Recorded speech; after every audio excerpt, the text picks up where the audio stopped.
My name is Rachel Carol Rivas. I welcome you all and thank you for joining us this evening at this opportunity to talk about how we will continue to build a Helena community where all folks can thrive and are welcome, and particularly about a new effort in this community with Heart and the effort to help both support the refugees that will be resettled here. So I'm going to give you a little bit of a run of what we'll be doing this evening so everyone's on the same page. And tonight we're lucky to have just a host of amazing folks to share a few different words.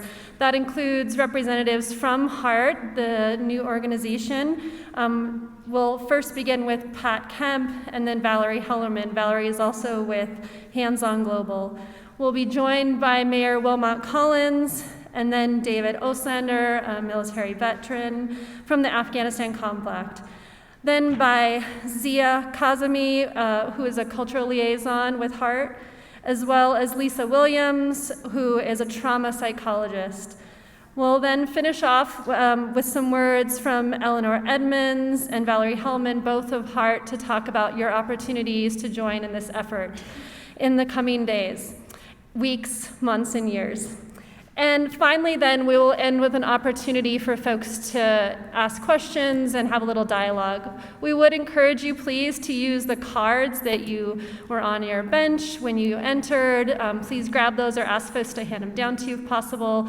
And write your questions on those. We'll have a volunteer pick them up before we get to the questions section so that we can make sure we get to everything that everyone is interested in learning about this evening. So that's the run of the show. Again, we're just really pleased to have you all here and be able to engage in this dialogue. We're going to go ahead and get started. And with that, I'd like to welcome Pat Kemp.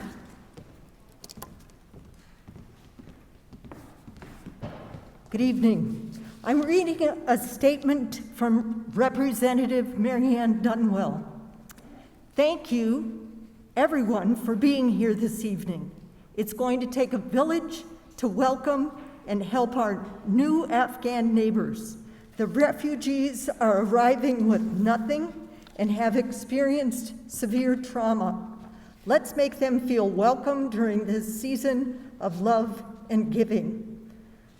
Marianne says, I wish I could be there this evening with you, but I am traveling to visit family. It's been an honor to work with the Helena Afghan Refugee Resettlement Team, or HEART, a group of dedicated, hardworking volunteers with Heart. No matter what you think about America's 20-year war in Afghanistan or how it ended, Afghans helped our U.S. soldiers. Now, their families and neighbors have fled their homeland or are still trying to escape for fear of being killed by the Taliban for helping America. I'm grateful to our community for stepping up and wish all of you happy, peaceful holidays. Warmly, State Representative Marianne Dunwell, Helena, East Helena.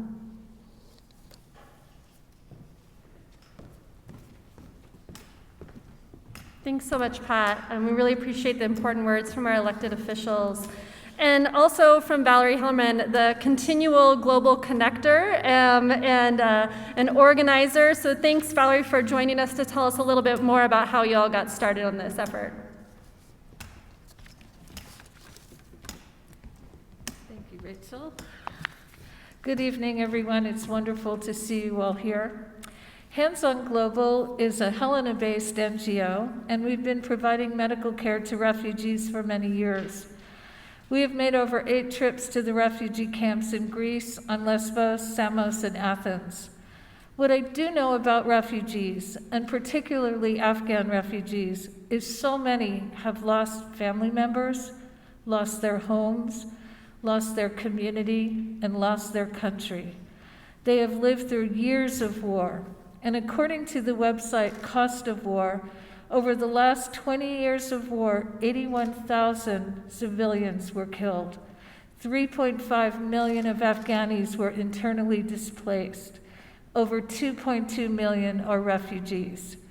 According to the UNHCR, just since January 2021, 270,000 have been displaced from their homes, and their villages and the infrastructure of their country have been decimated by 20 years of war. For Afghans, leaving their country is not a choice. It is a matter of their survival. Many of those seeking refuge here in the U.S. have worked very closely with our U.S. military, with NATO, and with NGOs. In the Greek camps, I personally worked with many Afghan asylum seekers in the medical clinics. They were kind and caring people hoping to ease the suffering while they awaited their own asylum hearings. When we and Helena heard that the USA was taking in Afghan refugees as Afghanistan fell to the Taliban, we held a hastily organized community meeting in September. That meeting was to explore if the Helena community had the capacity to resettle refugees here. There were many, many positive responses, many people wanting to help, many stepping forward to offer services. And there were a few concerns. Vetting was one of them, and Mayor Collins is here tonight to discuss the vetting process. Housing availability was a concern because of our own homeless population. All these topics will be addressed here tonight. We then formed a team of volunteers, called ourselves HEART, Helena Afghan Refugee Resettlement Team, HEART, and began to work with the IRC, the International Rescue Committee in Missoula. They are the Montana Refugee Resettlement workers. Our team took an extensive training course. We were vetted and are now co-sponsors for Resettlement in Helena. Due to our community's generosity, we have secured some affordable housing, furnishing, and clothing. Many people have come forward offering services. There are many jobs here in Helena, service jobs in our community, and employers willing to hire refugees. We don't know how many refugees are coming. We expect maybe 15. We don't know the demographics at the moment. We do expect to have some families and single people. They will come fully vetted. They will come with work permits and social security cards. They will have some public benefits, and the hope is that they will be self-sufficient within 3 to 6 months. Many will be highly educated and are willing to do many menial jobs to have a start. We have met extensively with Senator Tester's office, law enforcement, Pureview Health Clinic, and some immigration attorneys. We've been in contact with ESL, English as a Second Language program providers, CTI, state benefits, schools, and are confident we are prepared to assist in a transition into our community. As Representative Dunwell said in her opening, that was read by Pat Kemp, it takes a village, and I sincerely believe Helena is that welcoming, supportive village. It will take us all to welcome the strangers. Here, in this Christian church, I offer a reminder of the words from Leviticus in the Old Testament.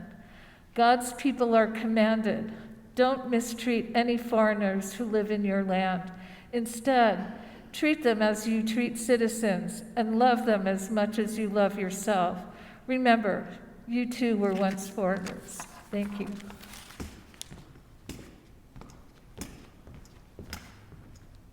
Thank you, Valerie, for offering a little bit of background about how we got here this evening and your organizing. I'd like to welcome up my friend, our mayor, Wilmot Collins, to share a little bit of experience and to help talk to us about his leadership in our community around the subject. Thanks, Wilmot. Thank you. I gotta take this off.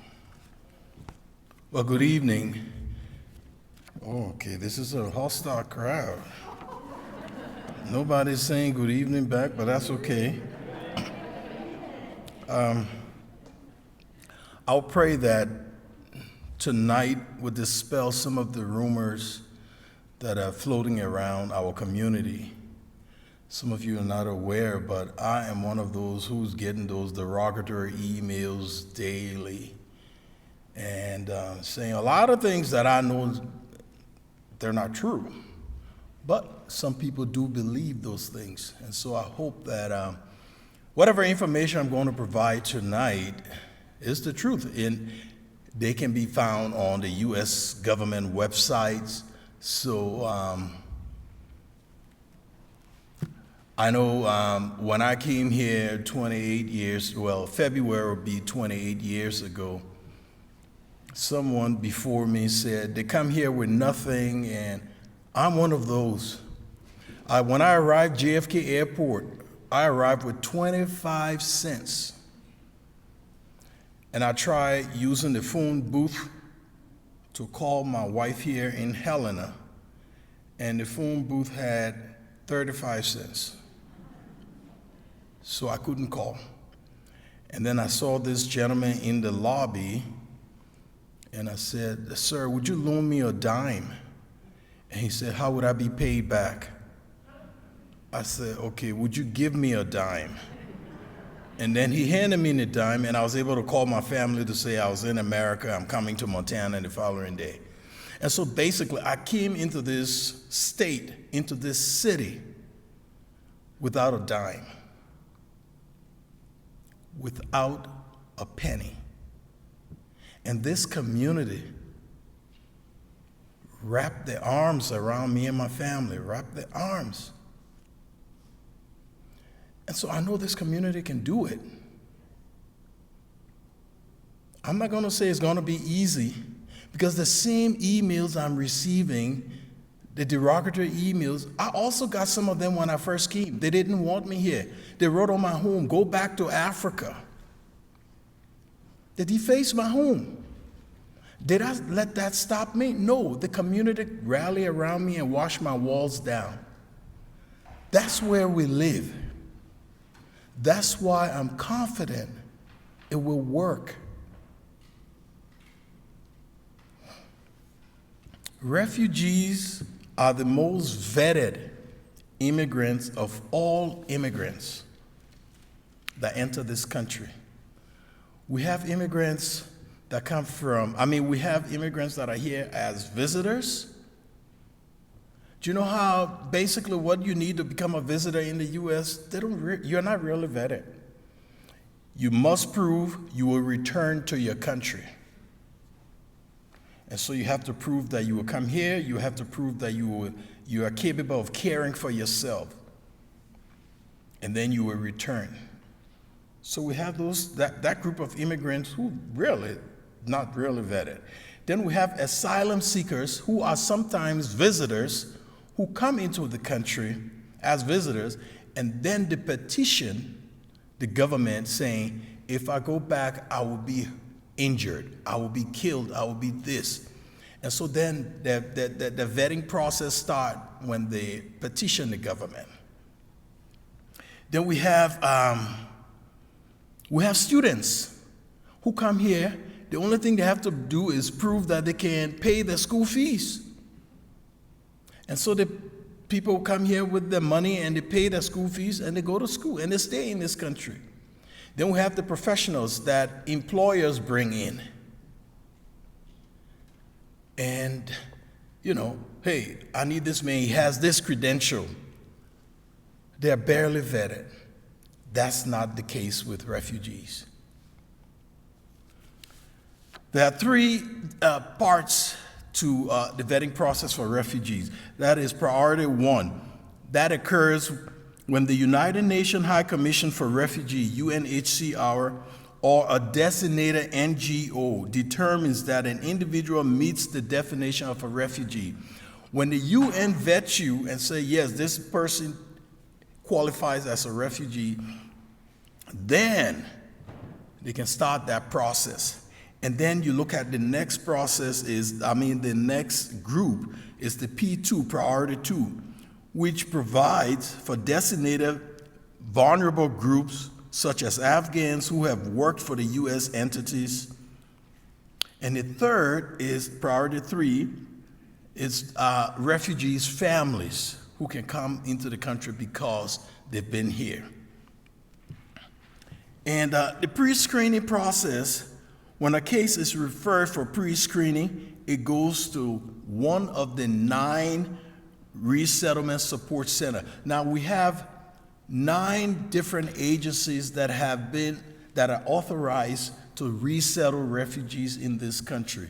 And some of those agencies are the International Rescue Committee, Catholic Charities, Lutheran Immigration and Refugee Services. We have so many of them. 9 of those agencies, they have the authority to resettle refugees. So they will start that process. And that process will go on. After they screen, they do the initial screening, they send that screening over to USCIS, U.S. United States Citizen Immigration Services. They'll send it to USCIS. USCIS will do their screening. After USCIS completes the screening, they send it for additional security with the FBI, the Department of Homeland Security, and then they do the health. I always tell people, the doctor that did my screening knows more about me than I know about myself. And then before you resettle, but with the Afghans coming in, there have been extra steps placed in. On August 29, 2021, President Biden directed the Department of Homeland Security to lead implementation of ongoing efforts across the federal government to support vulnerable Afghans, including those who work alongside us in Afghanistan for the past 2 decades. It starts off with the U.S. is working around the clock to conduct screening and vetting of vulnerable Afghans prior to their arrival in the U.S. The Department of Homeland Security deployed approximately 300 personnel from Custom Border Protection and ICE, Immigration Custom Enforcement, TSA, U.S. Coast Guard, United States Secret Service. All of them are involved in the vetting and screening of Afghan refugees. And the screening and vetting process involves, it's intense. I remember when I was going through I called my wife and said, forget it. These people are prying way too much into my life. And I remember she told me, don't worry, in God's time you will be here. But I was done. When I got to the 5th step, I said, no, I can't do this anymore. So we have all these agencies. We have the FBI, the Federal Bureau of Investigation. We have the National Counterterrorism Center. We have the IC, Intelligence Community. You have the U.S. government. All of these people will have to go, refugees have to go through them, the Afghans will have to go through them. So let me just tell you about the different steps. The vetting process. When you start, you start with the security advisory opinion. That is Department of State, Department of Homeland Security, FBI, CIA, DEA, and IC. They will vet you. And then after you pass the security advisory opinion, you go to the FBI name check, which requires refugees to be checked against numerous additional FBI files and records. Then you move to the control application review and resolution process, and that is with USCIS. This new system for identifying and adjudicating applications with national security concerns, primarily targeting Muslims and those from Muslim majority countries. Then you're talking about the social media vetting. New social media division established USCIS responsible for screening applicants' social media accounts for derogatory information and to inform question asked during the interviews. Then we have what we call the bulk data collection. That's done by FBI. Expanded checks involving an automated process that attempts to match applicants' information to billions of previously collected data points. And then this discontinued, but we have what you call the extreme vetting process, which has been discontinued. And this was also vetting of Muslims in Muslim majority countries, ramping up data collection, social media screening, and requiring screening for others. So with all of these screens, what puzzled me is the fact that why would people think our government would want to harm us? They want the best for us. When they're bringing in the Afghans, all they're doing is saying, okay, we thank you. But for the past 20 years, those people that worked alongside us, do you think we just allowed them to work without first vetting? Without continuously vetting over the 20 years we were working with them? We continue to do that. We vetted their relatives, their families, all of those went through that. I always tell people, wherever there is an American embassy, that embassy knows more about what's going on in the country than their citizens. And this is no joke.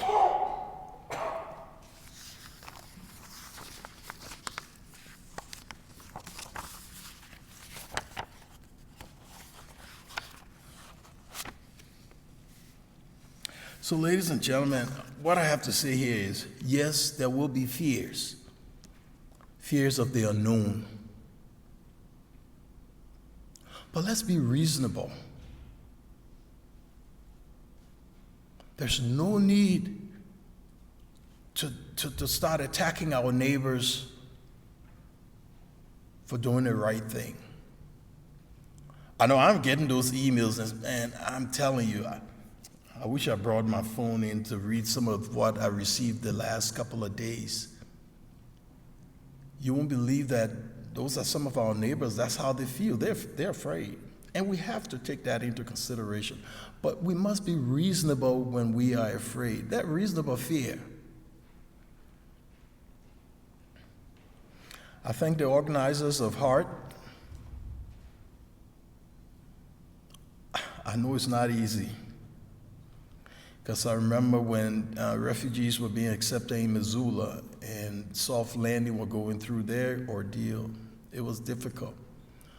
But when I met with the mayor and business owners in Missoula, they could only say nice things about the refugees that they had accepted there. They talked about, I met with the hotel industries. And Holiday Inn, the owner spoke at the event and said they were about to close because they could not get stable employment. And they started to hire the refugees. They didn't know anything, but what they didn't know anything. The refugees that came didn't know anything but vacuums. The first time a lady went into the room and they turned the vacuum on, she fled the room. She fled the room, and they had to coax her into coming back, and they showed her how to use. They used a room. One room was set aside for training, and they trained them how to use all the equipment in that room, how to clean it. Everybody went through training in that particular room. And today, they said they have the most stable workforce ever in the last 3 years. It can't be all bad. Let's give them a chance. You gave me a chance. That second chance you gave me, I vow never to violate it. Give them a chance. They won't disappoint you. Thank you.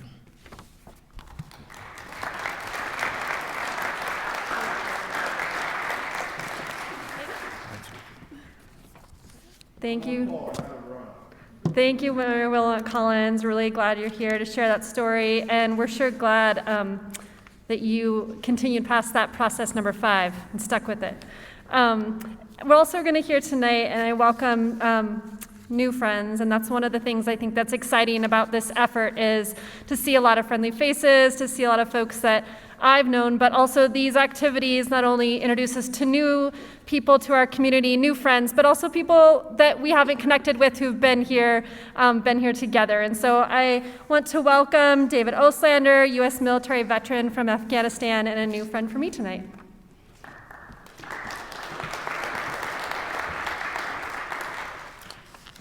Hi, everybody.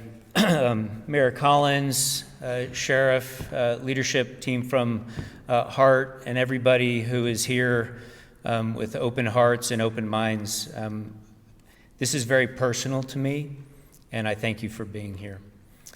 In 2009 and 2010, I was in my 20th year of military service, and I was an parachute infantry battalion commander with the 82nd Airborne Division when we were asked to be a part of the surge into Afghanistan.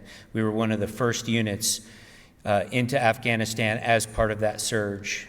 Prior to that, my brigade also led the way as the first surge brigade into Baghdad during that 2006, 7, and 8 period, and I was a brigade chief of staff leading about 5,000 folks. When I was a battalion commander with the 82nd, I led about 1,200 folks directly under my personal command into initially a province in southern Afghanistan called Zabul, and then later we moved over to focus principally in Kandahar. In 2010, right in the middle of our deployment, one of my companies, Alpha Company, had a major battle against the Taliban. And it lasted about 3 days. It was a ferocious fight, and we prevailed. The Taliban fled. And it was the first time that U.S. coalition forces had a presence in this very strategically important valley feeding into Kandahar since the beginning of the conflict. It was a major victory for us. I personally got a call from General Petraeus congratulating me on our victory. We had intelligence the night after that big fight that the Taliban were not happy and that they wanted to come back in and kick us back out. My company commander set up his defenses around this little village, and we had a tip that the Taliban were starting to move in. My company commander called for what's called illumination. And it's a parachute flare that gets shot up by a mortar, and it illuminates this area where we thought they were going to be coming in order to be able to see better what was going on.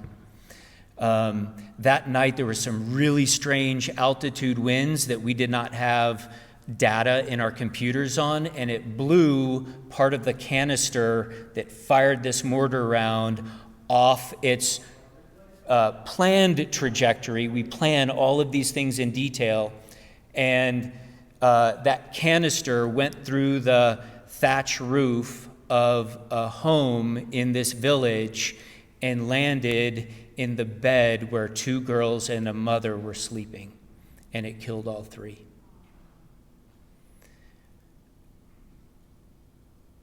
That would have devastated our presence, and we were really working hard to come in on the moral high ground and show what Allied forces, what the Afghan government was capable of doing when we move into an area, bringing all kinds of financial and expertise and support. I immediately got a call, jumped on an aircraft and flew into that village that next morning, and the locals, as you can imagine, were absolutely furious.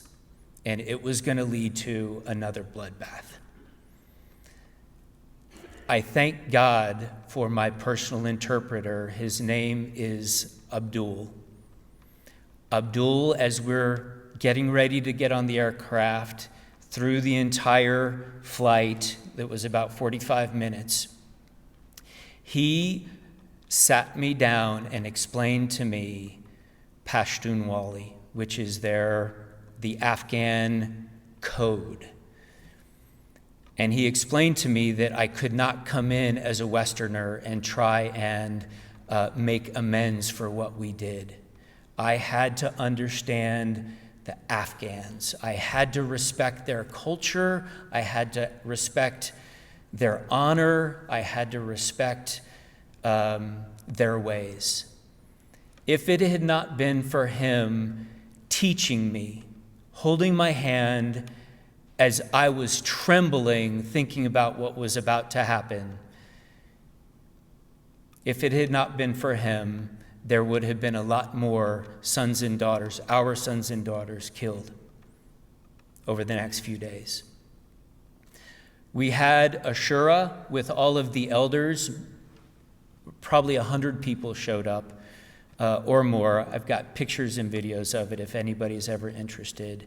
And I sat down, and from my rudimentary understanding of Pashtunwali, I offered what I could to make amends for what we did. And it worked out. That's what the insights of Abdul did for our soldiers, our sons and daughters, in just one night. And that story can be repeated over and over and over again throughout my 13-month deployment. During that deployment, by the way, one of my 3 sons was born, and he's sitting in the front row with us. It could be that he would be a fatherless young American boy if that had not worked out.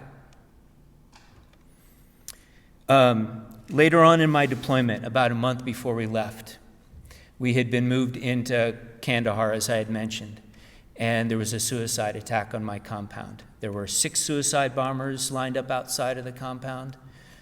That night, Abdul was killed. I had been working with him for months to bring him to the United States as part of the SIV process, Special Immigration Visa. He was killed that night. He left his widow and 2 sons. That was very difficult. His brother, Waheed, was also an interpreter, a critical interpreter for my battalion. About 2 years after I deployed, we finally were able to bring him, after I redeployed, we were finally able to bring him to the United States, and he got here in 2015. Since coming to the United States, he has become a U.S. citizen. 2 of his Afghan-born children just became U.S. citizens, and he's had 2 more kids who are U.S. citizens, and they all live in Chicago, where I had originally settled. He's a truck driver with a CDL license, driving for FedEx, trying to help unencumber the supply chain problems that we're facing today. He pays taxes. All of his kids go to school. One of them is his oldest daughter, is an honor student in the Chicago public school system. They are an amazing family. We've celebrated Easter with them, and I'm happy to show you some pictures of that. We've celebrated holidays and birthdays. When I was not able to be present in the last few weeks of my father's life, when he was living in Chicago, Waheed and his children went and visited him. This is the kind of people that we're going to be welcoming into this community. And not only do I have great confidence that we are going to welcome them in a beautiful way, but I'm also very confident that they are going to be amazing contributors to our community and give so much to us.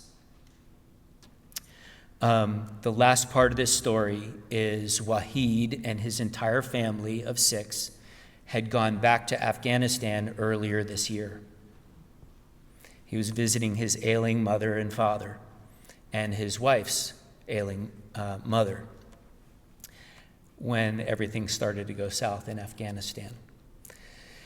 I got some frantic calls on WhatsApp from him, and we worked very hard to figure out what to do. One of the calls was there was just a night letter delivered in the front of his house, and it said the Taliban were coming for him because they knew what he had done and what he had done to support U.S. forces. We worked to get him down to the airfield right when one of my plebes, I'm very proud of this, I'm a West Point graduate, one of my plebes, an underclassman, when I was a senior, he was the division commander of the 82nd Airborne Division when they landed in the Kabul International Airport to start the evacuation process. Chris Donahue, General Donahue. We got him down to the airfield with Abdul's widow and her 2 sons. And they were on that, all 9 of them now, were on that first flight out of Kabul International Airport that we all saw pictures of with 800 people in the floor of a C-17 aircraft. They spent about a month being vetted in Qatar, and now they're all settled in Chicago, and the entire family, all of the kids are going to school and making contributions to their community. They play in the parks, they play soccer, they love computers. Waheed's biggest frustration is they spend too much time on their iPhones. These are amazing people, and they're going to be great contributors to our community. And I'll be available to answer any questions at the end of this. Thank you.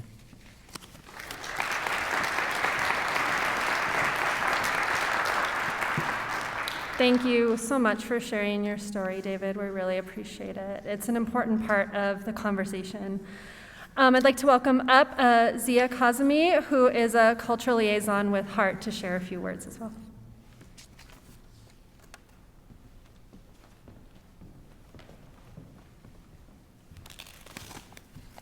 I'll take my mask off as well. Well, first I want to, thank the organizers who put this event together, and I'd like also to thank all of you who are here and you have interest in learning more about the new arrivals to our city. As we all know, these refugees are part of a mass evacuation in which the U.S. government airlifted over 114,000 Afghans from Kabul. Of these, about 60,000 were flown into the U.S., with the remaining going to different countries overseas. And the recent census shows that the number of Afghans residing in the U.S. is roughly about 132,000. However, the number might be closer to about 400,000 in this country due to lack of responses to the census. So the point I'm trying to make here is that this evacuation or influx of Afghan refugees into our communities is historic, as it nearly doubles the official count. And most of the Afghans are concentrated in about 7 states, with over 50% of them in California and Virginia alone. So I'd like to give a brief overview on some of the basic. Oh, by the way, let me just introduce myself a little bit as well. I'm listed as the cultural liaison here, and so my name again is Zia Kazemi, and I was born in the U.S. a long time ago. I spent about 10 years of my life in Afghanistan during the 60s, and it was definitely a different country back then. So what I was used to back then and what is happening now is night and day. Back then, there were bars, girls wore miniskirts. I mean, it's just not comparable to what you're seeing there today. But anyway, over the years, I've kept in touch with people that I know and family and friends. Like I said, I only spent 10 years there, but I do speak the language, and I'm hoping that I might be able to be of assistance, for folks that need to go to the hospital, or if there's anybody needing to help with translation, that I might be able to do that. I do speak both of the national languages that I learned while I was there. A little bit about the society and culture. There are 7 major ethnic groups in Afghanistan. The Pashtuns and the Tajik make up more than 70% of that. And then you have the Uzbek and the Hazara and the Turkmens there as well. Afghanistan is a patriarchal society where the men hold primary power. In rural areas, the father is considered as the main authority and makes decisions for the entire family, including even their adult children. Basically, people of the opposite gender are typically do not touch each other. And the reason I'm bringing some of these up is that we may run into some of the Afghans around town or through whatever means, and so probably a little bit of cultural understanding is pretty good. So, like I was just saying, people of the opposite gender typically do not touch when greeting each other unless they're close family members. Placing your hand over your chest in lieu of a handshake is considered to be a sign of respect. So, male and female interactions, such as a mother meeting with a male school principal or visiting a male clinician, may cause some uneasiness there. And having a second female in the room could ease this social discomfort. This will, however, change over time. I mean, they're just newly coming in from a culture where that is not accepted. Nodding does not necessarily mean agreeing to what was being said by the other person. Many times a gesture just says, I hear you. So when you hear them nodding or you see them nodding, that's, we have to realize that they may not agree with you on that. Afghan refugees, in general, no matter what tribe or ethnic group the women belong to, they will either wear a burqa or a headscarf. The presence of U.S. military personnel in Afghanistan has slightly influenced the younger generation to modify their manner of dressing to blend into the U.S. culture. So we're hoping to see more of that with the folks that are here. Over the years, the lack of amenities and increased poverty has brought about a strong need for self-preservation and competition just to survive. So it's likely to take a while for the new Afghan families to adjust to the openness and the giving culture they will encounter here in Helena. Afghan families, finally, job-related customs in Afghanistan were much more lax than the U.S., but I'm glad to hear that those Afghans that are coming here are really picking up on good work ethics while they're here, and hopefully will be self-sufficient, like I've heard, hopefully within 6 months. So the next topic I have is on religion. And Afghanistan is an Islamic country with the Sunni Muslims practice observed by over 90% of the population. Everyone engages with Islam on many levels, as Muslim customs form the basis of the cultural norms. However, not all Afghans are strictly observant Muslims, and practices do often vary amongst them. Obligatory daily prayers are performed 5 times a day. Again, you may not see that with some of the folks that are here, but that is a very common practice. There are 2 major religious holidays known as Eid. Eid al-Fitr marks the end of Ramadan, which is the Muslim month of fasting, and Eid al-Adha or Qurban marks the end of Hajj, which is the Muslims' pilgrimage to Mecca. So just like we have Christmas and Easter here, they've got those 2 Eids as well. Other non-religious holidays include Nowruz, which is marks the new year. It's usually around March 21st or the first day of spring. And then Independence Day, which usually falls on August 19th, back in Afghanistan. Moving on to education. Afghanistan is home to one of the youngest populations in the world, with nearly 42% under the age of 15. Less than 10% complete high school.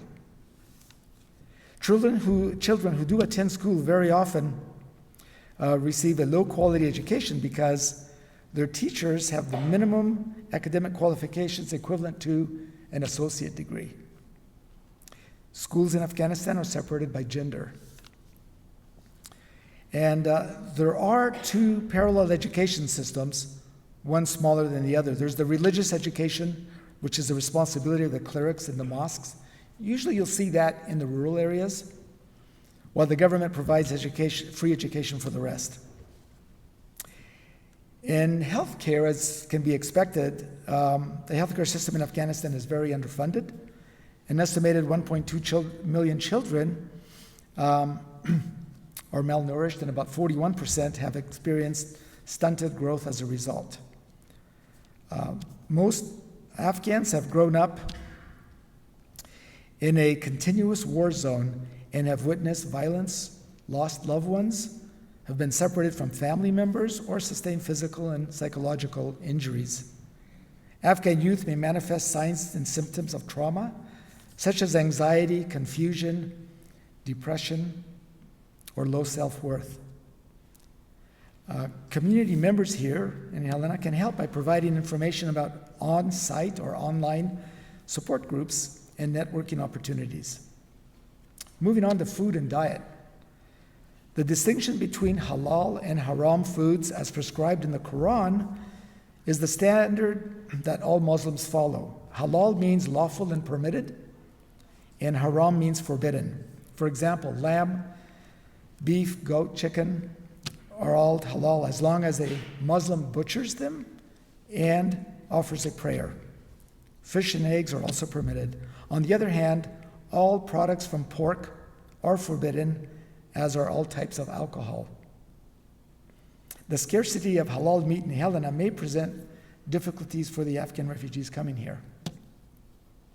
Finally, it must be remembered that unlike many other refugees entering this country, family members of these particular refugees have been directly involved in assisting and supporting the U.S. mission in Afghanistan to counter terrorism and keep the U.S. safe.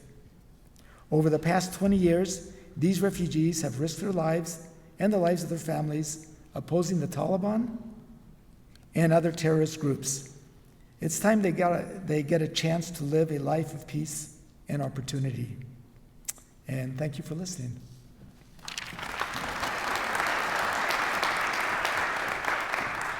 Thank you, Zia, for a little background. And now we'll have join us Lisa Williams. Lisa is a trauma psychologist currently with Peerview Health. Thank you, Lisa.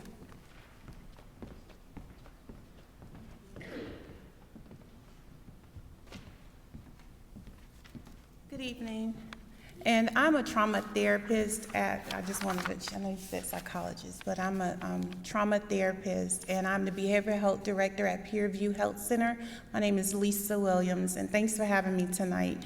I'm actually going to be really quick. I was told I was given 5 minutes, and I'm going to honor that. So I wanted to talk a little bit of background about myself. I've only been in Helena 4 months, and I basically transitioned here to work in the behavioral health field at Peerview Health Center. I am a wife. My husband retired from the Marine Corps after 23 years, and I supported him on 3 tours to Afghanistan as active duty and 1 as a private after he retired. And so my biggest focus tonight is on post-traumatic stress disorder and what that looks like, not just from the Afghans, refugees actually coming here, but also what does that look like in our community. I'm a wife of a veteran, a retired veteran. I know what that looks like.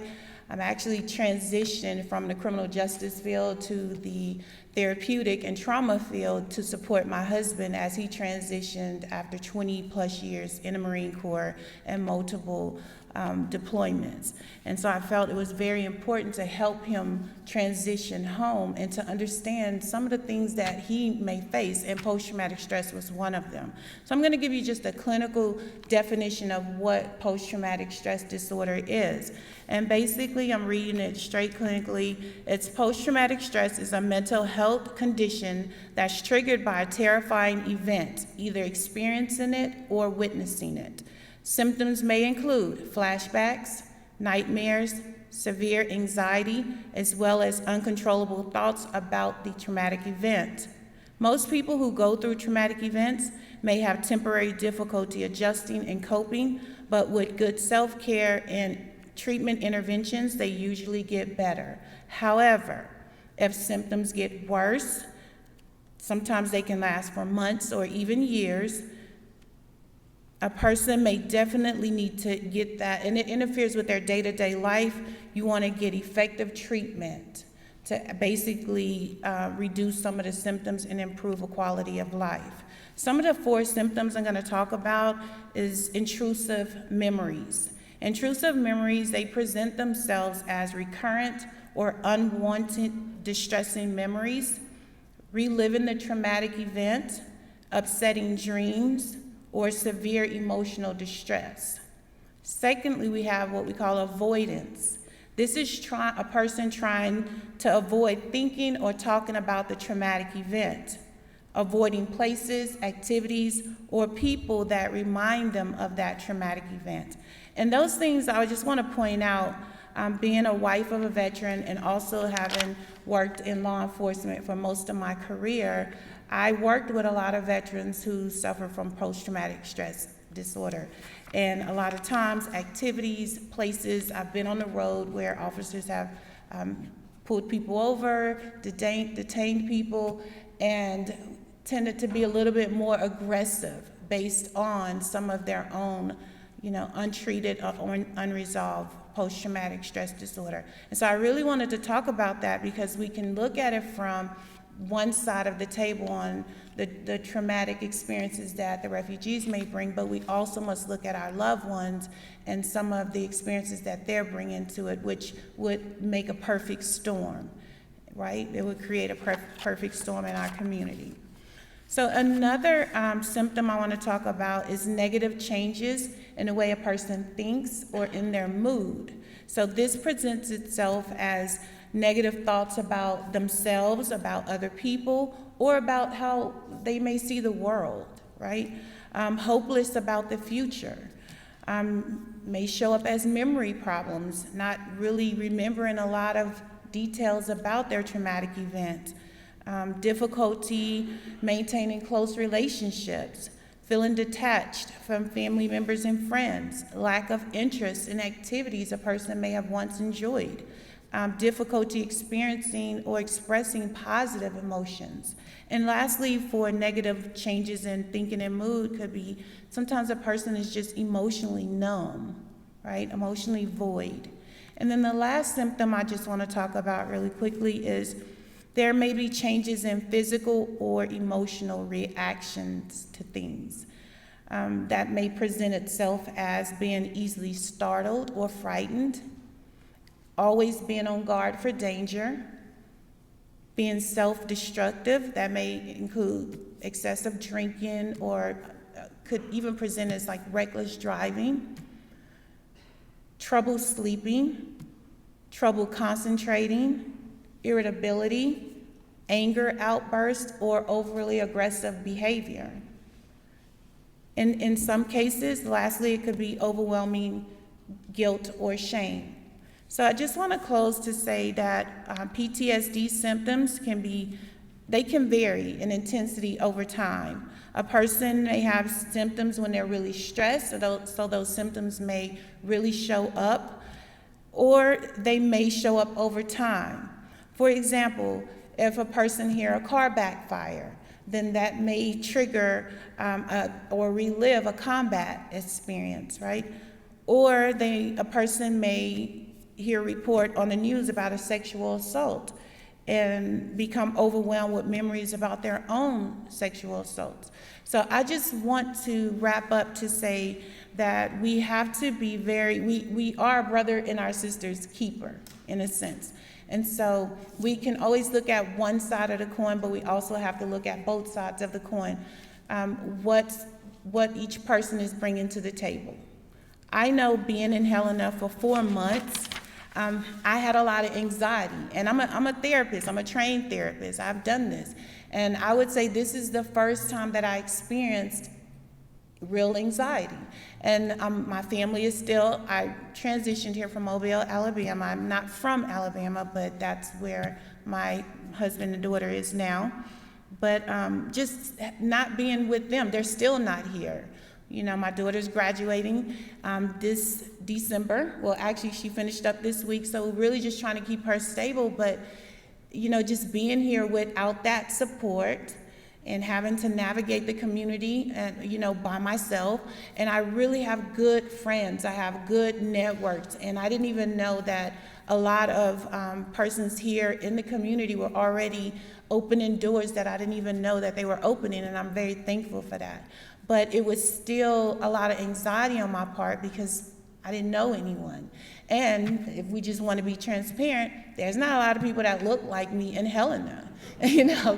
So, I mean, it is what it is, but it still didn't change the fact that I love and I care for this community. I care for any community that I'm gonna be in, but it still caused a level of anxiety because that sense of identity, it's not as prevalent, right? And so I just wanted to give you some information a little bit about post-traumatic stress disorder and just thinking about it from from both sides of the coins, because it's always easier to look at what someone else did wrong, how aggressive the other part was, but not always looking at what initiated that aggressiveness. And so just keeping that in mind and continue to have conversations about that. I'm at Peerview Health Center. And as I said, I'm the behavioral health director. So anytime you guys need anything, contacts, getting family members connected, we are here for you. And we're also integrative health care. So our goal is to provide dental, medical, pharmacy, and behavioral health in one location, which I think would be ideal for our refugees coming in. You know, I'm working really hard to help train and create some cultural sensitivity among staff as we get prepared to serve any person that walks through that door. So just thank you for having me tonight, and it's good to see everyone. Thank you.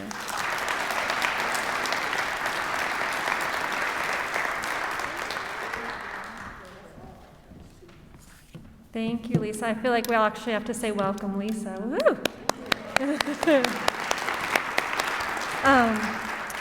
All right, as we're getting ready to wrap up, I'm going to welcome both Eleanor Edmonds and Valerie Hellerman from Heart Up. And also, I'd love if you would hold up if you have a card, and a volunteer will come and grab that from you around questions. We're tight because for question time, because we had such wonderful things and really important and valuable things to hear. But if you do have something, please go ahead and hold that up. And now we'll hear from Eleanor and Valerie as well.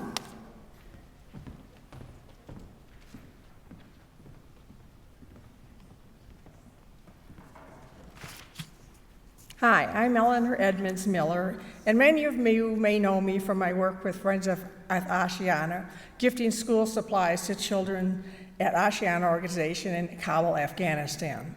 When Carolyn Straub and I first traveled to Afghanistan in 2003, we bought artwork created by Ashiana students and brought it back to the U.S. to sell to raise money for Ashiana. Because we all believe, here and there, that education is a basic human right, I returned to Afghanistan 7 more times, gifting school supplies to Ashiana students. And then in 2006 and 2007, I spent a school year teaching English language classes at Ashiana. Little did I know that I would fall in love with Afghanistan and its people. And I felt so welcomed. It was a great joy to see the eager looks on the faces of my students and the grateful looks on their parents' faces. The women greeted me with the traditional 3 kisses on alternating cheeks. The men greeted me with smiles and a traditional Afghan greeting of Salamu Alaikum, peace be upon you. Why am I telling you this? Because I think it's important to remember that our cultures are both of hospitality, and I was warmly welcomed, treated with kindness, kept safe, and made many lifelong friends. But the return of the Taliban this past summer has made life in Afghanistan extremely dangerous. It has made it deadly. Those who could flee did. When they fled, they left behind everything: family, friends, all their possessions. Though our cultures are different, we have different languages, we have different foods, we have different religions, we do share a culture of hospitality. So I'm asking that we think about this and we greet them with smiles and friendship and courtesy and respect. This will be a transformative time for all of us, learning about each other's culture. But it will make all of our lives richer. To the Afghan refugees that come, we will say from our hearts, Khosh Amadid, welcome. Thank you.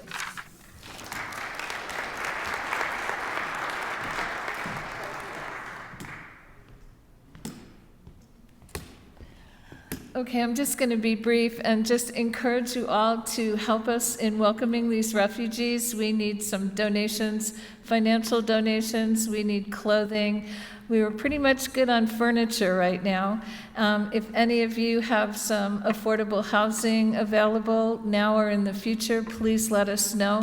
You can go to our website, Hands On Global, and catch up. The website's not quite updated at the moment, but please just get in touch with us, and you can do donations at the door. And I'll just leave this now for questioning, because I'm sure you have a lot of questions. Thank you.